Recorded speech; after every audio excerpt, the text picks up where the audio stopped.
Yes, ladies and gentlemen, welcome along. It is time for some Post Match Pish. And no, obviously, I'm not Russell Boyce. Can't get a hold of him tonight. So I'll happily step in and get do P.M.P. But fear not, folks.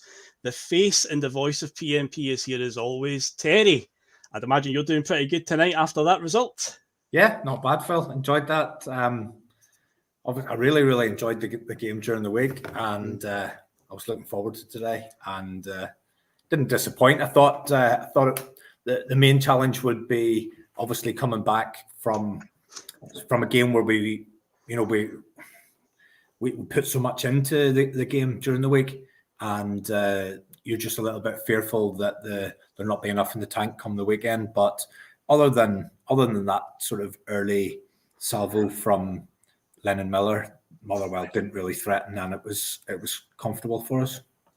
It was. I had my concerns about the old European hangover as well. I was saying to Liam on Friday night, because we did expend a lot of energy on Wednesday night, so there was a bit of a concern. But the changes that came in, one in particular who we'll be talking about very soon, one that I thought we would see, came in and he did his part. And looking forward to talking about it. So before we go any further, folks, remember what you can do all that good stuff that helps out the channel massively. Hit that like button, helps us out in the old algorithms on YouTube, algorithms CSC, as I always say. And of course, it will get the bus shared far and wide over YouTube for people who watch Celtic podcasts. It's more likely to pop up in their recommended videos. Hit the subscribe button if you've not done so yet. Helps us out massively. We're still aiming to try and get to 5,000. We're not just 100 or so away, just over 100 away from 5,000. So it'll help out massively. If you've not done so yet, hit that subscribe button, hit the bell notification. You'll be notified when we are on the road. And get involved in our comment section, as many people are doing already this evening, coming in just now, thick and fast after that result. And of course, you can share the link to the Bhoycie Bus far and wide and head over to piesports.com and use the code BUS1888. You get 12.5% off your tasty pastry treats. And yes, with all that said and done, Motherwell 0, Celtic 3. Perfect remedy, perfect result in terms of, as Terry said at the top of the show there, after a hell of a performance, a hell of a shift that we put on Wednesday night. You've also got the concern about the European hangover. There was a few things about people predicting team selections and whatnot. So Terry, concentrating on the team first and foremost when it came out. Obviously, we found out that Callum McGregor's a more a precautionary thing. Brendan said before the game he'd had a wee knocker. It was at a nil or something. But they didn't want to take any chances with him, so that's why McGregor missed out. Alistair Johnson got the captain's armband. But of course, the midfield three record signing Arnie Engels dropped out of the team. Many fans would say justified because, some are saying that his form hasn't been good enough recently. I'm on the fence for that one. I think it's too early to be criticising that heavily. But obviously, Luke McCown came in. It was a move that many of us thought would happen. I think he's deserved it. And it was good to see him get the start. But was there any... Also, James Forrest did come in as well. I thought Maeda would have been the winger that would have probably dropped out because I think Maeda's been running himself into the ground. But once again, he just keeps going and going. James Forrest came in. But was there anything else when you saw that team sheet come out? Any concerns there? Anything that jumped out at you right away? No real concerns. There was 4 changes, and I think the last time he made changes, he said he'd made too many. So I didn't expect it to be wholesale. He kept the back 4 together despite both Carter Vickers and Taylor being on the bench. Engels probably the surprise one. But I was sort of glad the manager, I think he dealt with the question that he got asked in the pre-match press conference about the price tag and what people are expecting just because of the price tag. And I think you have to remember that this lad is only 20. He's not the finished article, and he's come to Celtic with bags of potential. But that doesn't mean he's going to be a 9 or a 10 out of 10 every single game. He's here to develop and for the manager to coach him and try and get him to fulfill that potential with us or move on to somewhere else. So I think that was important that he did that, because if you think back to when Rangers spent the 12 million on Torrey Andre Flo, he was already an established player in the top league in England.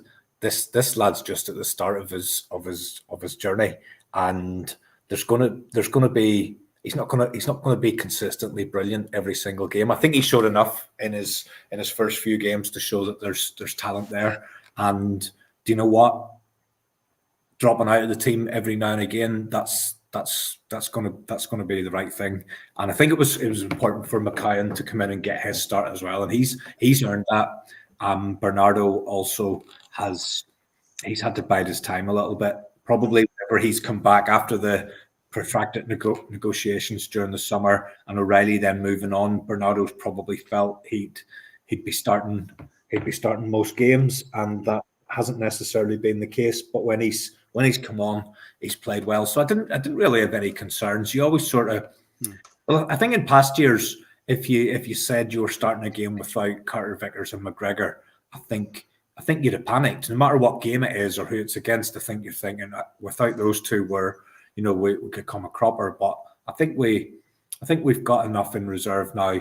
We've seen enough from McKeown, Bernardo, Engels, trusting Scales the other night.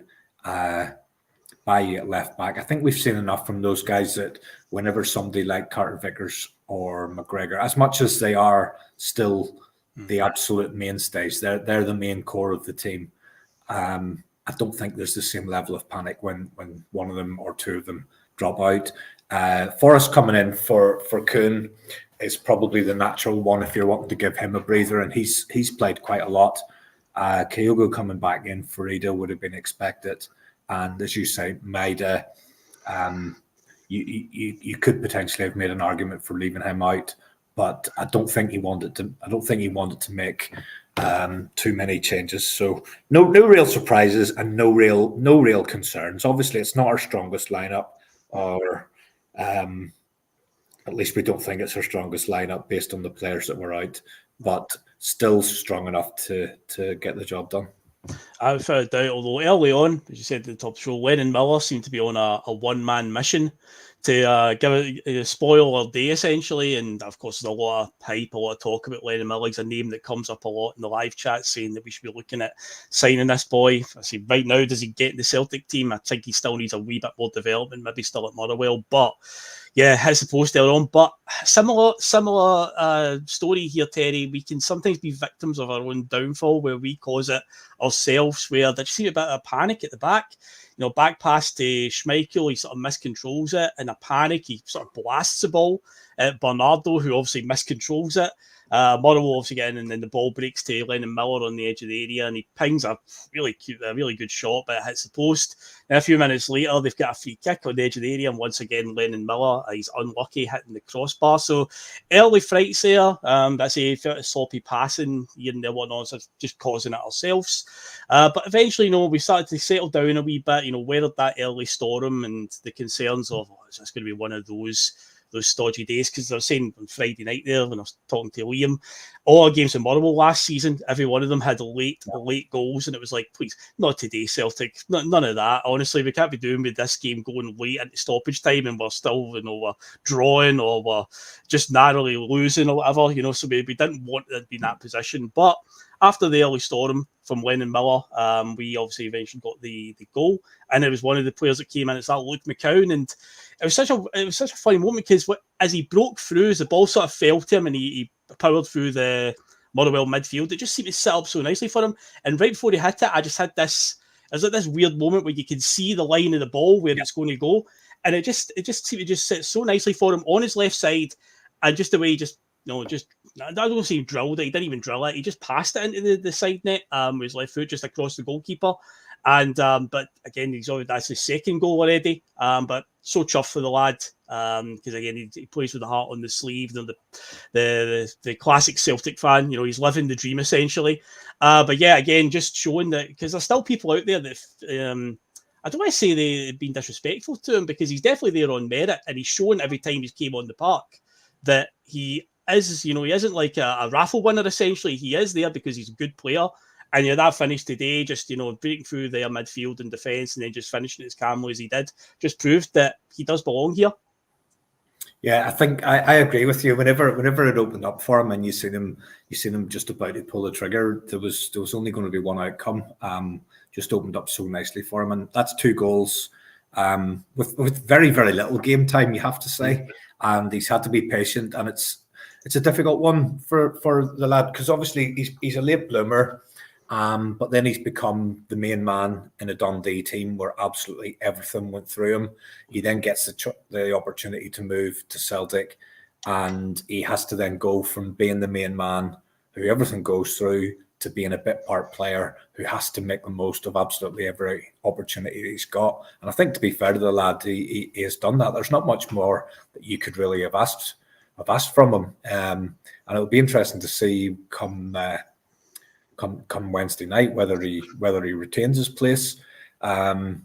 He certainly hasn't done his chances any harm. Just going back to Lennon Miller, when you hear about these young lads, I only really watch Celtic games. I would watch an odd game with other teams if I'm just sitting. There's nothing else happening. But I haven't seen a lot of them. But I'm obviously aware of the hype around him, and he did have a decent game at Celtic Park last year, in the 1-1 draw. But I was keen just to watch him today, just to see if I felt that the hype around him is warranted. And I would have to say, based on what I've seen, he does look very, very promising. And he's only just turned 18 there in August. So even if you think of Engels, this kid's got a full 2 years. He's full 2 years behind Engels in terms of his development. And I wonder where did Celtic, is he on the radar? He's bound to be on the radar in some shape or form. But he looks a promising one. He certainly looks as good as any kid that I've seen coming through. And I was keen as well last year to watch the young lad Watson, but he didn't stand out as much for me as that lad did today. And it wasn't just those 2 shots that hit the woodwork; it was just his general play. He's taking responsibility at age of 18 for set pieces. He's dictating. He's telling seasoned pros, what he's going to do, and he certainly looks promising. And I would like to think that he's one that we've got an interest in, albeit, would he get into the starting 11 now? No. Would he be ahead of McCowan or Bernardo, who are possibly not in our starting 11? Probably not. But I think he still would be one to keep a close eye on. And I'd like to think that if he's going to be on the move, that we would be in that conversation, even if it's one where we loan him back to Motherwell for 12 months, 18 months, see how he develops. But he was a promising looking. He looked promising today, definitely. But going back to McCann, delighted for him. You can see it in his face. You can see the delight whenever he gets the goal. His whole face just lights up. And even aside from the goal, I just thought his general play was excellent. He's energetic. He buzzes about the place. He recycles the possession. Definitely there on merit, and definitely a good addition to the squad. He's got that tenaciousness about him. He's relentless in the middle of the park. So he's always giving opposition midfielders no real time. So yeah, you always need a player like that. Maybe when P.M.P played for us, he had that sort of bulldogishness to him. He would always be hassling the other midfielders. So yeah, he's been a great addition, and I'm absolutely delighted for him as well. And a couple of comments coming in about Lennon Miller, as I say, every time his name comes up in the chat and whatnot. So we've got Patrick McLaughlin saying, if we don't move for Miller in January, someone like Bologna or Torino will. Because yes, Italian teams are shopping in the Scottish market these days. So you've got to imagine that these types of teams will be having a look. And Spell the Glove, even though he's corrected himself, he says, Lennon Miller have better footballers around him. Think about that. He says, will not shine, but then quickly corrected himself and says, sorry, I meant will only shine. Yeah, with better footballers around, because they are, a few people said in the chat already, just pure cloggers at Motherwell, But they are, I think they're fifth in the table. They've had a decent enough start to the season. So yeah, they're going on quite nicely under Stuart Kettlewell. But after the goal, and obviously this is the biggest talking point of the game. Sadly, it's that old friend of ours, VAR again. Oh, here we go.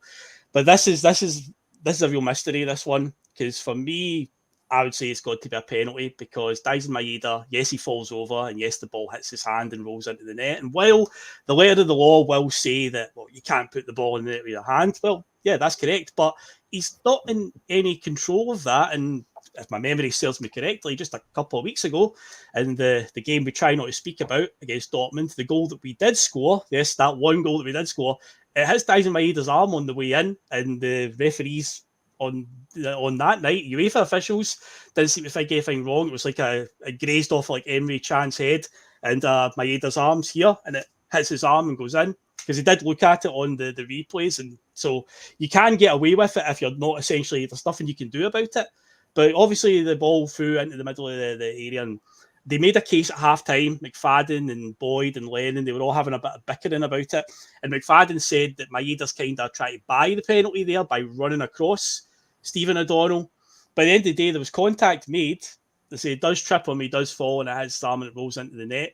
But the thing that's really grinding my gears, though, the most is how clueless the referee seemed to be about it all. And this is where the problem lies with VAR, Terry, where we were told, and down in England, they were told the same thing when VAR came in. VAR is not here to re-referee the game, and it's not here to actually just referee the game. But it now feels to me like referees all across the continent, but particularly in Scotland and in England, are too afraid now to make big calls, and they will just wait until VAR comes on the radio and tells them, this is what you should do. We see it with the linesmen all the time, the linesman instruction now, where don't put your flag up, just wait till the play. And it's so frustrating, you know, how long they'll let the play go before eventually they'll put the flag up. We saw one today, I think, where Motherwell got a break quite late. Yeah, I'm just thinking about that one, and what I was thinking about that one is it was quite a bad challenge from Scales, and you could end up with a player getting injured completely unnecessarily because that was an obvious offside, and the linesman decided, well, the linesman is directed just to let it run. But if Scales had hurt that guy to the point where that guy has to go off, that just seems so stupid. Where you're letting play go on, and it's totally unnecessary. Aye. And then there was one of Tony Watt was like right in front of the linesman, pretty much right in front of him, and his line of sight 5 yards away. Even Chris Sutton said something like he's practically standing on the linesman's toes, and he waited until he broke down the wing, put in a cross, and then it was a flag up offside, and it's like, what is the point in that? But obviously, I say the penalty decision. David Dixon's basically waiting around for Alan Muir to come on his radio's headset and tell him this is what to do. And as Shell said here, VAR never even made the ref look at it. But where did you stand on that one? Because for me, I think penalty, Iggy's, there's no reason for Maeda to go down there. You know, he's got himself, in there to win the ball and nick it off him just in time. And he's obviously just been clipped. There's been a tangle of legs, accidental or not, still been some kind of contact. And he's gone down and says it's not his fault that, as he's fell, his hands pushed the ball into the net. So the letter of the law says, well, you can't do that. Fair enough, but he's not in control of that. So is there a middle ground here, Terry? How do you feel about that whole... I honestly hadn't a clue what was going on, because the ball ends up in the net, and on first view, you don't know how it's ended up in the net, but you know it's ended up in the net. Maeda, straight away, his face gives it away that there's something not quite right here, because he looks extremely guilty. He's almost apologetic. There's no celebration, so the Celtic players aren't celebrating. Then everyone kind of looks around. Dickinson doesn't know what's going on. So then the Celtic players think, well, hold on, maybe we should celebrate. Then they start to celebrate, and then it just unfolds from there. And it's obviously a clear handball, but how has it become a handball? Because Maeda had no reason to go down. He'd got in front of the defender. He was about to pull the trigger. 90% chance that it's going to end up in the net, albeit it is Maeda that you're talking about. But what I would say as well is I've seen replays of it, but I haven't seen. I don't really understand how the contact was made, where the contact, who initiated it, how did it happen? I'm not 100% clear on it. And I suppose if you're the referee and you've got over the first part, the first question was, did he score using a hand? Yes, he did. So it's not a goal, but it's then, is it a penalty or is it not a penalty? And I probably can't hand and heart say I can see exactly when that contact happened, so it's definitely a penalty. But my thought process is there was no reason for Maeda to go down. He had a very good opportunity to score, and the defender in some way has stopped him from taking that opportunity. But I couldn't be 100% on it. And I suppose if the referee, well, he definitely wasn't 100% on it. But if whoever was making the decision isn't 100%, then they can't give it. But it's one of those ones. It did look just a tangle. But it was comical. It was very, very comical, to be honest. It was quintessentially Daisen Maeda. It really was. As you say, it's a very typical the mischievous grin on his face. And they were all high-fiving each other, because I was thinking, he must have gave it. He's really got no choice to give it here. He's got to give him the goal. But then you see the replay, and I see him fall, and obviously his hand slaps the ball into the net. But yeah, it's just been a tangle of legs, is what it is. But yeah, I would have thought even if it's accidental or not, it would still be given as a penalty. But in the end, it wasn't. But yeah, I'm just frustrated that the referee doesn't have the sort of, the balls essentially to make these big decisions nowadays. Even if he gave the penalty initially, VAR are still going to look at it anyway, but it just feels like referees nowadays are bottling it for making big decisions until somebody tells them in their earpiece what they should do here with this one. So yeah, in the end, we didn't get the penalty there, but of course we didn't let it bother us really. Though at half-time, you are going in, after what we saw last week, Terry, with the Aberdeen game, 2-0 up at half-time, cruising, 1-0, I say a few scares early on, but after getting the goal, we've taken control of it. But you're thinking, we've not had that penalty given, and they've never even given us a goal. Is that going to come back to haunt us? Is that going to be a defining moment of the game? But in the end, we just took control in the second half, and obviously Alistair Johnson, who's wearing the captain's armband today, ends up scoring the goal, a diving header, essentially at the back post. Not one I would have had on a bingo card today to score a goal like that, but yeah, he's got himself in the right place at the right time. And it was a great cross as well, coming in from the left side. In fact, very similar to last season at Firth Park when Adam Eder scored a header down at that end, a cross coming in from roughly about the same area and getting us ahead. But yeah, I think once they went 2-0, that was sort of like, you just felt like, I don't think there was anything to worry about now. If anything, we could probably go and score more. But how did you feel about Johnson's performance today? Obviously wearing the captain's armband as well. If that even really means anything, if people take that into consideration, but overall, I think it does. I think I would imagine that was a proud moment for Alistair Johnson. Anytime I've heard Alistair Johnson speaking, he's very, very engaging, and he talks quite eloquently, and he comes across as really, really passionate about the club and about the opportunity that he's got playing for Celtic. So I would imagine that was a proud moment for him. And it obviously does mean something, because whenever Carter Vickers come on later, the armband was then passed across to him. So there's obviously a line of seniority, or is it now called a leadership group, and they all know their places within that. But going back to that goal, great for Alistair Johnson to get a goal. So that's 2 this season already, albeit he knew a bit more about that one today than he did about the last 3. one. Oh, 3? 3. He against Ross County, although he didn't know much about it. The shot, the hit is thigh. He's 3 goals at the moment. 3. That's not bad. That's not bad for a right back. And it was by his cross, so it's full back to full back, left back cross, right back's the guy that's getting in there. So both full backs getting forward. No, really, really good goal. I was actually surprised it was Johnson.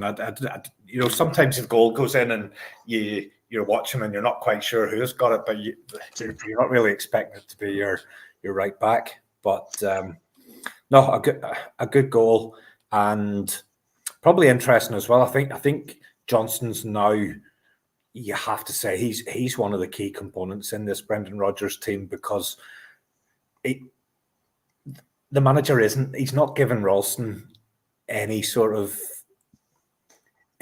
opportunity at all. If Johnson's fit, Johnson's playing, and that's it. And I think the manager now regards him as one of those key players, much the same as McGregor, Carter Vickers. He's a mainstay, whereas a lot of the other players are interchangeable. And given that wonder season that Ralston had under Postecoglou, that first season, where you have to say he's seen off Juranovic, like he genuinely did. He's seen off Juranovic, and I honestly thought that it would be him and Johnson vying, and they are vying for the position, but there's only one person getting any game time, and I think Johnson's really, really established himself now as one of the main men for the manager. And again, great to see him getting a goal, and great to see Bhoycie getting an assist. I've been happy enough with him, to be honest. I said during the week, I definitely don't think he's a downgrade in any way on Greg Taylor,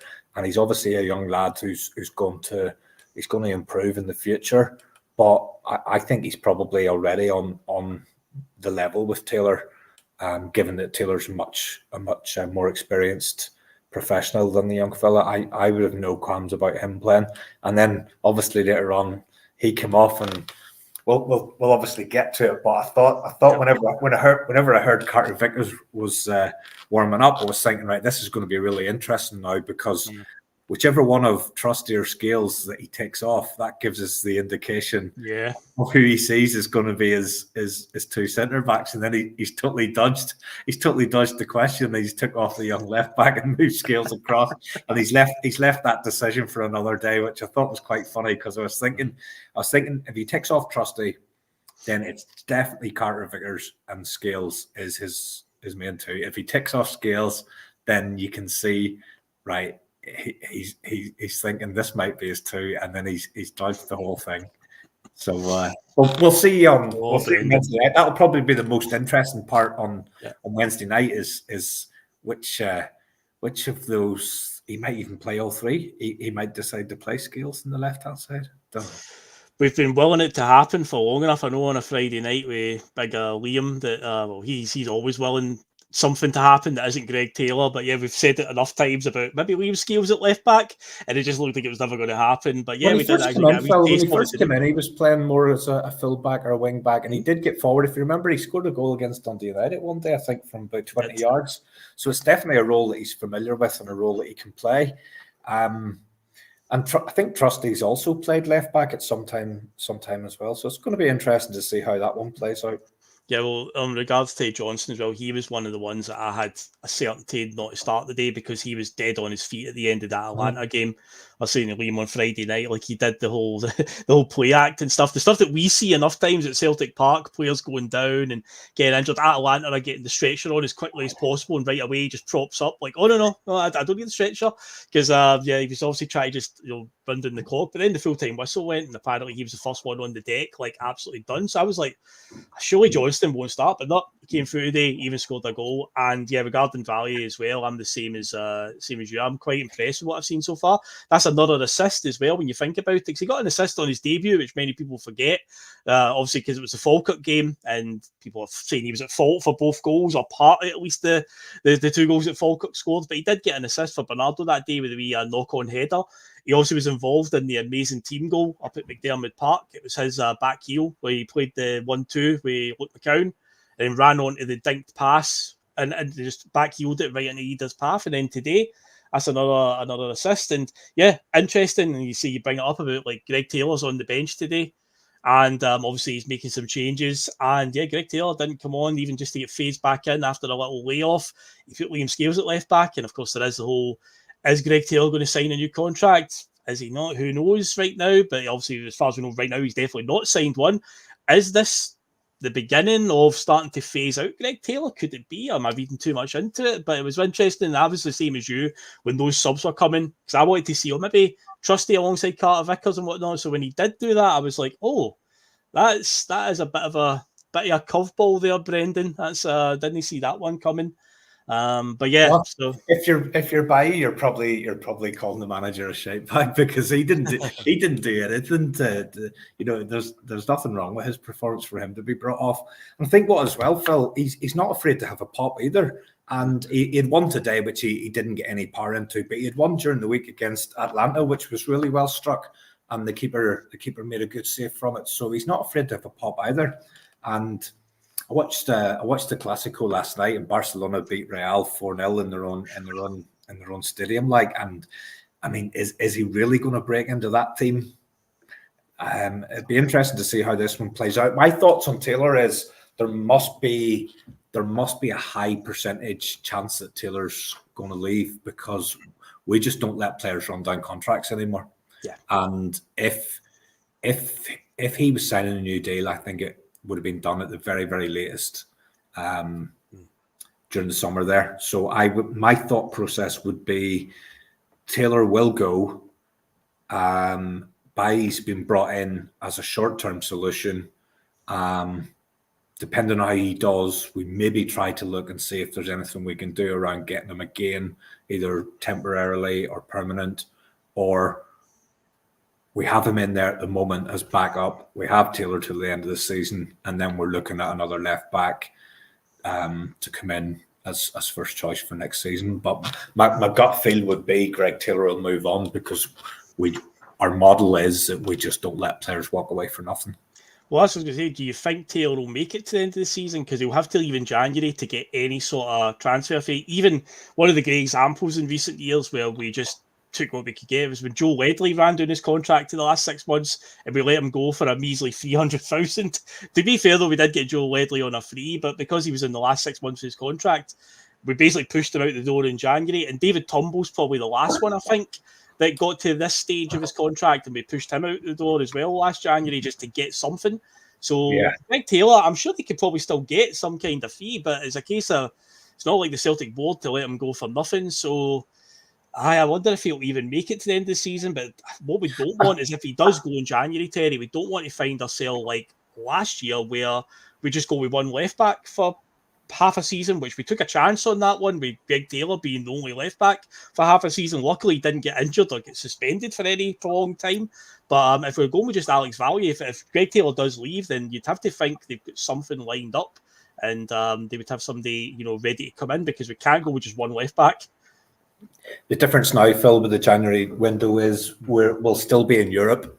We'll still be in Europe at that stage. We're guaranteed to be in Europe. So I suppose if it looks as if we're going to go through, then I don't see any way the club would jeopardise that and leave us short. Even if it means missing out on a million and a half for Greg Taylor, if it means getting through in the Champions League, then that kind of money's just peanuts. But I don't think he'll be at Celtic next season. I also don't think he'll be the next Scottish player to go to Serie A or anything like that. But the player maybe just, he knows where he's at in terms of his career. He maybe has his sights on something down south, top of the Championship, lower end of the Premiership. Maybe I don't know, but it's a strange one because, he's done a good job for Celtic, and one of the things that annoys me is the amount of the Kieran Tierney money that we frittered away on trying to find a left back and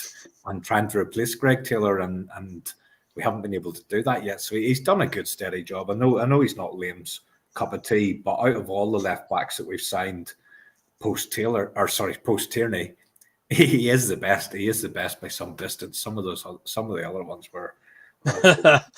Yeah. But if he was going to be staying, I would have thought something would have been done before now. Yeah, I'm the same boat. I think he'll go. I don't think he'll be here next season because Eddie, the boy, has achieved a lot. He's proved a lot of people wrong, as much as Liam doesn't want to admit it. He's actually done okay when you actually think about it because he saw off so many other left backs. If you think about it, you're totally right what you're saying. He seems to just still be the last man standing. Challenge, Phil. His biggest challenge was he wasn't Kieran Tierney. You know what I mean? Yeah, no, so I think he will move on because he's won trebles and doubles and whatnot, and he's played in Europe with Celtic. What more is it to achieve? So why not? Why not go and test yourself in another division? Whatever. 100%. So yeah, fair play to the lad. But yeah, heading on with the game then. So obviously there was still one more goal to come. Ida got the goal. He got a bit similar to a goal again that he scored last season at Fir Park, where it was just a driven ball across the box and you just got in the near post, put it into the bottom corner. But yeah, the bigger talking point though with Adam Ida was the absolute horror challenge on him near the end of the game, and hopefully there isn't too much damage there because they were asking on commentary, are Celtic going to look to take him off here because they don't want to make it any worse. But at that stage of the game, there was 30 seconds left. He could have just stood still for 30 seconds and that'd be it. But he came on, he got his goal. Hopefully there's no too much damage there because we've only got two strikers. We were just talking there about the left back situation where we can't really afford to have a player getting injured for a long period in the striker position, but the same with Kyogo and Ida right now. But first of all, it was good for him to get a goal because I know there's been a lot of criticism. I don't, maybe no criticism's a word, but a lot of fans are maybe getting a bit worried because we did pay a lot of money for him. There's many fans that think we probably overpaid. It remains to be seen. but he does come up with big goals at the right time. I do feel Adam Ida, regardless if he doesn't score as many as Kyogo, he can come up with a big goal. But it's good to see him get a goal because it will do his confidence a world of good. And it's a very similar finish to the one of his goals last season at Fir Park as well, Terry. Yeah, it was a carbon copy of one of those ones as well, and again similar to the type that Giakoumakis used to score. Just whereas it's the run that he makes, his run gets him in front of the defender, and once he's in front of the defender, there's only one place that ball's going, that's in the net. And I think it was Kuhn done well to find him, and again just good for Ada to be getting goals again. He's not getting a lot of game time. He got the start in Italy, but apart from that, when the two of them have been ready to go, Kyogo's been the starting player, and he didn't Kyogo himself. He wasn't involved an awful lot today, but I mean that's nothing normal. He sometimes is very, very anonymous in games, and then he just appears, and he kind of burst into life just at the very start of the second half. There was one opportunity where he did well to create it for himself and then got the shot away. But good for Eda to be coming on, good for him to be getting on the score sheet. And he is a scorer of big games, and hopefully he's not too hurt by that. I mean, I didn't see it in real time. I didn't see it as a red, but when you see it back and you see his ankle, just it could have been awful. It could have been absolutely awful. Soaking wet surface as well at that point. It was absolutely teeming down at that stage. I know, but what a pitch they've got there, Phil. And Motherwell had trouble with the pitch for a long time. There was games where you could hardly see any grass on the pitch, and they've done an amazing job. And I think the benefits for Celtic is that it's an excellent surface to play on, and it really, really benefits us when we go there, because if that's a bog like it used to be years ago, then it's a real leveler, but it's a really good surface, and just good to see that the teams like Motherwell can kind of get their pitch in order. I remember that season. It's the year that Rangers got to the UEFA Cup final, 08, where we had to win the last 7 games. And one of the reasons there was such a backlog was Motherwell kept getting games called off. We had to play Motherwell, I think, twice at Fir Park in about 10 days. And it was mud with the occasional bit of grass here and there. Somebody's doing a great job there. They are. It was. I even said at one point during the game, my dad went, the surface is unbelievable at Fir Park in comparison to years ago, because I remember the old cabbage patch that they used to have back in the late 2000s. So it does benefit us, definitely the way we like to play. And in the end, we get the points. We'll say 3-0, puts us back to the top of the league. Back to the top. It does, over Aberdeen, who did win yesterday. There, they got their 3 points, but Aberdeen, obviously last week they got the draw with us. I said Tuesday night when I was talking about it, like, the fair play that they got the result, but I didn't see anything that made me go, Aberdeen are going to be a threat. I think they won't last the pace, and their battle's going to be for second place. Fair enough, they're in about it just now. But after they got back to 2-2 last week, they just did what every other team does that comes to Celtic Park. Instead of showing a bit of adventure because they had us rattled, they just went, oh no, we're just going to sit back and we're just going to do the usual stuff that every other team, that the St Mirrens and the Motherwells do when they come to Celtic Park. And they said they thought they had a real opportunity last week. So overall, I didn't see anything really that concerned me for the full season. But what does concern me is if we've got a wee lapse like that in us, like we showed last week. Obviously, cup games are going to be a different dynamic, because if you switch off like that in a cup game, trebles and doubles are out the window. And of course, we are playing Aberdeen next week in the semi-final. So I know we've got Dundee first before that as well at Celtic Park, but Aberdeen on the horizon, cup semi-final. Looking a wee bit ahead to that, Terry, how do you think we'll approach that game now? I think Brendan will be like, right, I've learned my lesson there, or the players will have learned their lesson, because was it more just the players switched off last week, or was it just how Brendan told them to play? How do you think we'll approach that one and next week at Hampden? That's a lovely comment there, by the way, from Pato. Thank you very much. Thank you very much, Pato. Cheers. So let's deal with this in 2 bits then, Phil. So next weekend's the semi-finals. Wednesday night, we're home to Dundee. You would hope that you would hope that's relatively straightforward. No guarantees, but that other game's now a tasty proposition, especially because Aberdeen. I don't know what the record is, but it always feels as if Aberdeen have got a good record against Rangers. Or if I do watch those games, and that would tend to be one of the other SPL games that I would watch. You always feel Aberdeen are capable of doing something against Rangers. And it was quite funny today. I was watching Sky before the Celtic game came on, and they had someone at Ibrox pre-match, and he was talking about Aberdeen and Rangers coming up during the week. But he described it as during the week, Rangers will play the runaway leaders, Aberdeen. And I thought, that's not really accurate. They're not runaway leaders. They're ahead by 3 points because they played yesterday and will probably win today. But I think what he was trying to put across was that Aberdeen were so far ahead of Rangers at this point, but he described them as the runaway league leaders, Aberdeen. I thought, no, they're not the runaway league leaders.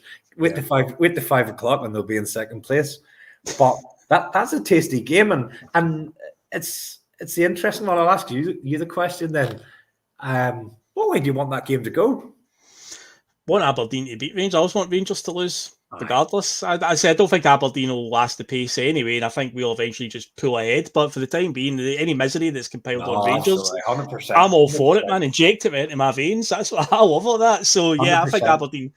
I'm not going to say they will beat them, but they have got a hell of a chance. I mean, there's been a few results they've had recently against them.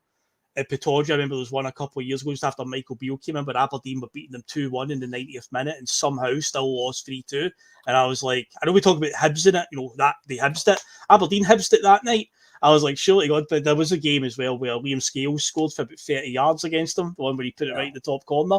So they have got it in them, and it does feel like they've always got that result against them, but they're not going to have a better chance than now. And I'd like to think that their manager, Jimmy Tellin, probably realises that, because they are a wounded animal right now, Rangers. They really are, regardless of I believe they did win today. Last I heard, they were winning 2-1 in their big result on Thursday night. But surely Aberdeen will smell blood here. If they do fancy it, if they do genuinely fancy that they're in the title race, they've got to be beating Rangers. And equally, when we go up to Pittodrie, they've got to be looking to beat us. So if they fancy it, yeah, I was checking what the bookies were thinking there. The bookies are giving 3-1 Aberdeen at home in that match, and Rangers evens. On anything I've seen this season, that's a brave, decent bet. And there is something, and I myself and Russell had this conversation about a fortnight ago or 3 weeks ago, and we got a wee bit of criticism from the guys in the chat. But we were kind of wanting this Aberdeen thing to continue, because it's just revived the league a wee bit. It's given us a wee bit more of an interest. And whenever I heard Aberdeen had scored late yesterday and got the 3 points, I was happy enough. I'm happy enough for them to keep this going. I think this is amazing. And I know you talked about the game last week and you weren't overly impressed with them, but I think what I took away from that was much better Aberdeen than we've seen in a long time. I mean, this was the team that finished in the bottom 6 last season, and they have won every single match apart from that match against us. And no matter who you are and no matter who you're up against, to win that many matches is an achievement. So I genuinely don't think they're a threat in terms of winning the league title. But I do think next Saturday is a very, very interesting game, and one to look forward to, and one that's in the balance, because it's a one-off game. Yep. They've already shown us they can give us concern in a one-off game. There has to be a result on the day, so could be extra time, could be penalties. Wind back to the last time we played them in a cup game, and it went to penalties. Yep. So that's one to really, really look forward to next weekend. But I think we'll be potentially better prepared for that game than them, because all things being equal, we should see off Dundee reasonably comfortably with whatever team we want to put out. We could even plan for Saturday. It is Saturday. Is it Saturday or Sunday? Yeah, we're playing Saturday 5:30. So luckily, because of both games in Hampden, we get the first game and Rangers play the next day. Well, that's good. against Motherwell. That's good. That's good, because I always have this thing that the old computer puts us on the second game after it's been dug up the day before. But that's good that we're on first. But they've got this massive game during the week, which they're going to put a lot of effort into, and then they've got to come down to Glasgow. So I think that plays into our favour a little bit. We can maybe pick a team on Wednesday night with one eye on Saturday, whereas they've got to put out their strongest side. But it'll be interesting to see. I'll obviously be watching our game, but I will be interested in the score. And it's one of those ones. It doesn't really matter what happens in that game. We can put a positive spin onto it, because if Aberdeen win, then that's Rangers gone. They're out of the equation. If it's a draw, they both drop points, and if Rangers win, it means we're clear at the top as long as we get the job done against Dundee. So it's one of those ones. It doesn't really matter what happens, but I prefer for Aberdeen to win and keep an interest in this season, and just let Rangers make their way down the league. Where's the big bottle? You love to see it. You just love to see it. The bottle's there, but I'm just letting it sit there. I've worked tomorrow. Have to behave. Oh, your best behaviour this evening.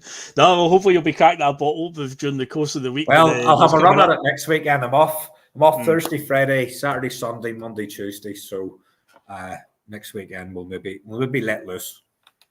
Yeah, well, hopefully you've got a good reason to, and I say 2 big games coming up. So yeah, we get the points through the week there against Dundee, and cup semi-final next week. So have you ticket Phil for the final? Yeah, I'm going to the. Yeah, I'm going. I left it quite late, to be fair, before the deadline to get my tickets, but I got them anyway. So I'm actually sitting. Your dad both? Yeah. So I'm sitting roughly in the same place that I was sitting for the last semi-final against Aberdeen, the penalty shootout game. Yeah. I was right in line with the penalty spot as well for when the penalty shootout game. But no, please, no penalty shootouts, please, Celtic. You know, they're not the best. I enjoy watching a penalty shootout on TV as long as my team's not involved. But I've been now to 3 games in person that I've went to a penalty shootout, and in person it is a hard watch to. I've seen us play Spartak Moscow back in 2007, penalty shootout. We won that one. The next time it happened to me was against Rangers in the semi-final in 2016. Less said about that, the better. And obviously there was the one there against Aberdeen. It's not a comfortable watch in person. Much better on TV, but even that, we don't want to go to penalties because it's just a total lottery. You don't want that at all. And also, if we do have hopefully Kasper Schmeichel is not stepping up and taking any penalties like Joe Hart did in that last one, because that was a wild moment. That really was. That was an underrated wild moment last season. This kind of been forgotten about. So hopefully we see no scenes like that again.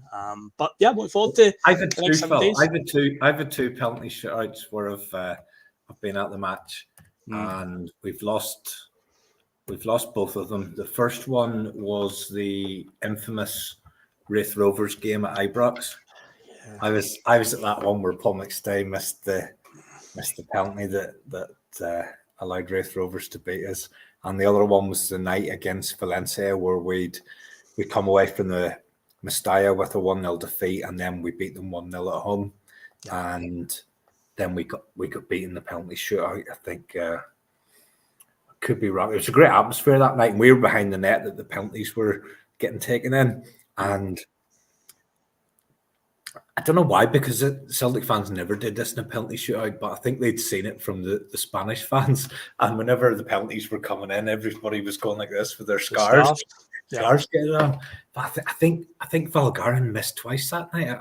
I'm trying to. There's a lot of haze in them. There's a lot of vodka on the. You're right. He did. He missed, and then he got a retake. He got a reprieve and missed again. He missed twice, and that's what done for us really. So I've had 2 penalty shootouts when I've been there. I lost both of them, unfortunately. But what a game to look forward to next weekend. Brilliant. And again, Wednesday night. So we've only 2 more days at work to get through, and then you've got match day, and then round to Saturday. It's all good. Games are coming thick and fast. Champions League, League Cup, League. Just keep it coming. This is what it's all about, and everything's still on track. I mean, we didn't expect Aberdeen, obviously, to be making this challenge, but what we would have expected at this point, if it's midterm and you're the teacher and you're going through your your list of what your targets were. Top of the league, tick. Still in the League Cup, tick. 4 points in the Champions League. You would only have expected to have 3 by now, tick. So everything's going in the right direction. We're playing good football. It's enjoyable. There's been a few bumps in the road, but I'm very happy, and it's just a case of next match, bring it on, because it's good. It's enjoyable. It's enjoyable at the minute. Yeah, as compared to last season, even last season had a very happy ending with winning the double, but there were times last season where it was tough. It was boring. It was boring. Let's be brutal about it. It was boring as fuck at times. Yeah. And we're playing a different brand, albeit it was a wee bit slow at the start today. But again, I think that might just have been the knock on from during the week. As I say, there was a lot of exertion during the week, a lot of energy used up, and you can't just be brilliant from the blow of the whistle every single game, and once we went ahead, it was job done. It was game over. But I'm really enjoying this season. I'm enjoying watching Schmeichel. The thing I love about him, and I said this the other night, and Joe Hart was commentating, and I was delighted he was in the commentary box and not in the goal, because although Schmeichel didn't have to make world class save after world class save, he just had to make routine saves, but he made every single one of them perfectly. Everything stuck to him. Every shot that came in, he kept it. He wasn't parrying them. He wasn't pushing them to the side. Everything stuck to him. And what we seen today as well was he was coming, he was punching, and he was clearing the ball 30, 35, 40 yards with a punch. And you just feel so safe with him in there. And I know he's getting on, but I'd be hoping at this stage that we could be getting 3 years out of this guy. 3 years? I know he's got the option for an extra year anyway. I would like to think we could get 3 years. No, he's definitely, with his feet in particular, he's very, obviously his accuracy is better than Joe Hart, but what I love as well is how cavalier he is about it. Where he just today, Phil, where he done this kick, but he kicked it out of his hands, but it was just about knee high the whole way, and it was out onto it just went straight to Maida on the halfway line out on the left. I said to my dad when I happened, the thing that what Schmeichel did was great. I was really annoyed that Maeda passed the ball back to me, and I was like, sure, you get that with all that space and get on the turn and run at their defence.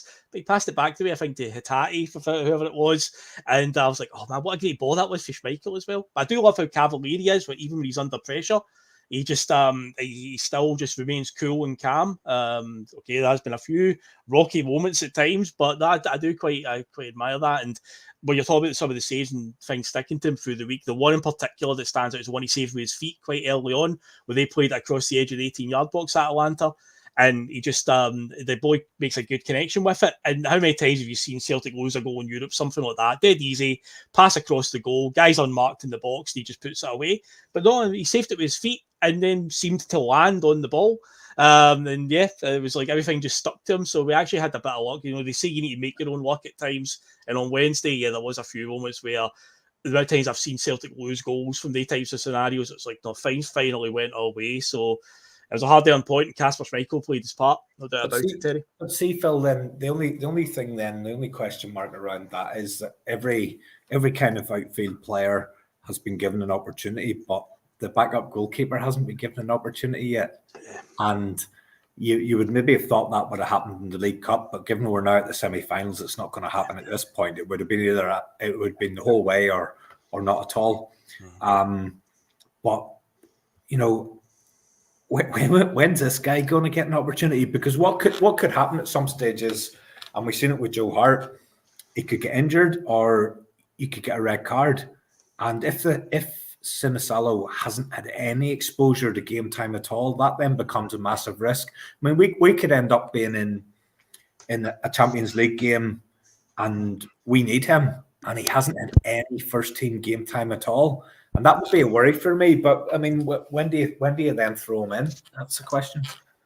I would, again, I'm only just guessing, but you've got to imagine the Scottish Cup, because he'll be here for 6 months by then, and the chances of us pulling a big big draw, essentially, like a Rangers in the last 32 or a trip to Tynecastle or You said something a like big that, draw. you know. Big draw, aye, and Aberdeen then. We'll say Aberdeen, right? The chances of getting that in the round of 32, because that's when we enter the Scottish Cup, you know, it's obviously quite slim. So you'd like to think that we'll draw smaller team at home. Maybe he gets a game there, but it does beg the question, because when the signing happened, with Sinisalo joining and then Schmeichel joining after, most fans, myself included, we all thought we saw the vision, we saw the plan of what was going to happen here. This boy's going to get bled into the squad, and Schmeichel's obviously just going to maybe do a year, 2 years, and this boy will be the natural successor.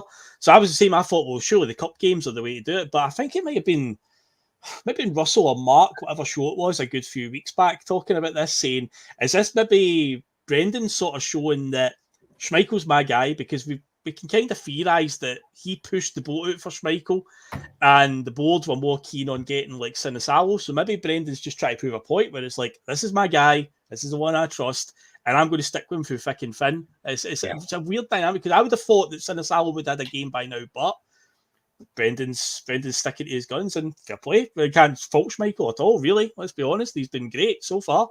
My guess around that is we knew when Hart was leaving, and again, it's just total guessing and listening to what the manager tells you and trying to piece the jigsaw together. But he talked about, he made comments during the summer, and one of the comments he made was, we knew Joe was going whatever date it was, January or February. And then he was asked, is there anybody in the frame? And he said, let's just hope we get a good one. And whenever Rodgers makes those wee sort of comments that have got a joke with a jag, you know that he's doing that for a reason. And I think he's got very impatient, and he's not been happy with the work that's been done above. And within 4 or 5 months of knowing that the goalkeeper was gone, they still hadn't got somebody ready. And Kasper Schmeichel had also said that his only contact from Celtic came quite late. So it wasn't as if we'd spoken to him in February, March, April, May. He had said he'd only been contacted by Celtic about 4 days before he signed. So my thoughts on that one, without knowing anything about the whole thing, is it's dragged on. Rodgers has been pushing. He's been going, right, we know this guy's going, what have you got for me? What have you got for me? And they've come up with Sinisalo, a guy with no doubt potential and promise. And he's going, that ain't going to wash for me. I'm going down my mobile list. I've got Kasper Schmeichel here. I'll give him a ring. And I think he's then gone, he's my man, bring him in. We'll get your man as well, and we can start to prepare him for whenever. But I'm not going into this season in the Champions League with the guy that you're giving to me. And I think he's pulled rank. I think he's then got the backing. And unfortunately, this lad's now in a scenario where he's not going to play very often. And it's just, I think at some point we'll have to bring him in. Yep. You know, Schmeichel he'll hurt a finger, he'll hurt a knee, or he'll come out and clean somebody out and he'll get a red card, and this guy will have to play. And I just would like to think that he's ready to go on and do that. And that could happen in a game. That could happen in an SPL game when you're 4-0 up, or that could happen in a Champions League game when you're trying to get through to the knockout stages, or it could happen in the knockout stages when you're trying to get through another round. You just don't know when you're going to need this guy. And I would like to get a look at him before he's needed for real. Do you know what I mean? Yep. Could do a Rab Douglas and punch somebody in the tunnel, and then David Marshall gets a debut against Barcelona. You know, the stranger things have happened. We've been in these scenarios before. That was wild, because everyone remembers the David Marshall performance at the new camp. That was his first start. But his first actual appearance was, he had to come on because Robert Douglas gets sent off at the game at Celtic Park, and he had to play in that game as well. So, you never know. Something bad could happen. He's got that Schmeichel blood. You know, the Peter Schmeichel was a bit of a hothead at times. Something crazy could happen. So, you'd like to think that he's ready to go. But What player though, Phil? What player Schmeichel is like? He's Right. It's not the flash stuff. It's just he does the simple stuff so well. Yeah. And at any level in football, I think that's what you see. And one of my young lads was playing against one of they have like, it's like the FA Cup over here, but it was the under-16s, and my lad's playing probably at Division 4, and they drew one of the best teams from the very top division, and we went and played them. Dungannon Swifts, they're in the Irish League, but we went and played them and got absolutely hammered. But the thing that I took away from it was that players at the top level, they don't do all the flash stuff that people think makes you a good footballer. They just do the simple things absolutely brilliantly. And I think that's what Kasper Schmeichel's done this season. I don't remember any real world-class saves that he's made. One where you've just gone, wow, what a save. Yeah. But he does the simple things. If he comes to punch it, he gets distance and he punches it. If it's coming in at his near post, he catches it. Everything he just does the simple things absolutely brilliantly. And that's what makes top professionals. Not that they can do something flash every now and again, or they do something that takes your breath away. They just do the simple things on repeat, safe as houses. When you see this on Wednesday night, he'll throw one into the back of the net and I'll look like a dick. No, you're right in what you're saying. I can't think in my head. I mean, he's made some good saves, but not ones like the Fraser Forster level ones where you were generally like, how's he pulled that off? You know, even like, you know, about Boric as well. That's what makes top professionals in any sport at all. Like you pick a sport, darts. Well, darts maybe isn't a sport. snooker. But you pick a sport, and the people that make it to the top of that are the people who can just, on repeat, just do the simple things over and over and over and over and over again. And you sometimes see someone come along who can do something brilliant for a minute, an hour, a day, or whatever it takes to make waves, but then they just disappear again because they can't do it on repeat. They don't have the consistency. And the people who make it to the top of the profession are the ones who just do the simple thing over and over and over and over again. And that's what I see I see that with him. And we're very, very lucky to have someone like him at the club. And like I say, it's a 1 year with a 1 year extension. I would like to think we can get 3. And it's very, very different nowadays. You know, you can even with outfield players, like 20 years ago, you were talking players were near finished at 32, 33. But with how fit these guys are now and all the support and everything they have to keep them fit, you know, anybody under the age of 40 is still a young man. Do you know what I mean? And I think he's in and around. What is he? Is he in and around 39, 40? 38, but I mean, Craig Gordon's 41. He's still playing. He's a goalkeeper. That's amazing, by the way, because we've obviously let Craig Gordon go, believing he's finished. And for him still to be Scotland's #1 keeper is brilliant. It's really, really brilliant. Fair play to Craig Gordon. That's an amazing story. Like he said his goodbyes to the international scene, and then all of a sudden he's back again. But I think Phil, you'll see as time goes on, and you're a bit younger than me, but it'll end up there'll be loads of footballers playing till into their 40s, and you know the peak years will move from 27 to 32, from 27 to 36 or something, because technology and the equipment and the knowledge and about nutrition and fitness and all that kind of stuff, that's just all moving on and on and on. And in about 200 years' time, there'll be boys playing till they're 50. Do you know what I mean? It'll just keep going. It'll just keep going. But earlier this week, Francesco Totti came out and said he's got offers from Serie A clubs to make a return to play, and he's 48 years old. Who's that? Francesco Totti. He said that Serie A clubs have been approaching him about making a comeback, and he's considering coming back to play, and he's 48 years old.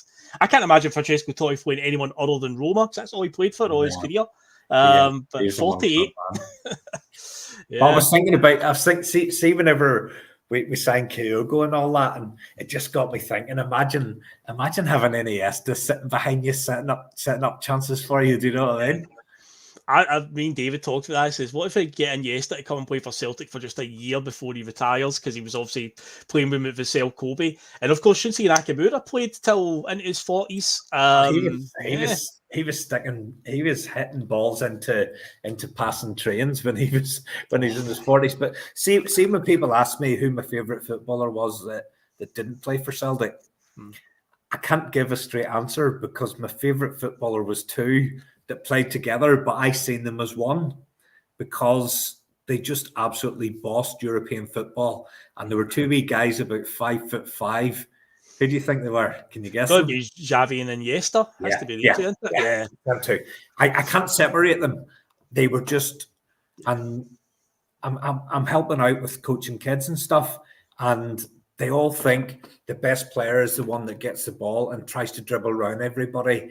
And I'm going, no. I said, go onto YouTube and just YouTube Xavi and Iniesta. Put in either name. It doesn't matter which one you put in because the other one will be in every single video that you watch because the two of them just done it. They were just like an orchestra of two people, and 5'5". Didn't matter who they were up against, what size they were, or anything. Those two, and it was all about simplicity. I mean, you never seen Iniesta going on a dribble and going by people. You never seen Xavi trying to beat 3 and 4 men. They just passed and move. And if any young lad or young lady, because football's now played by everyone, wants to learn how to play football, just put into YouTube one of those two names and the two of them will come up.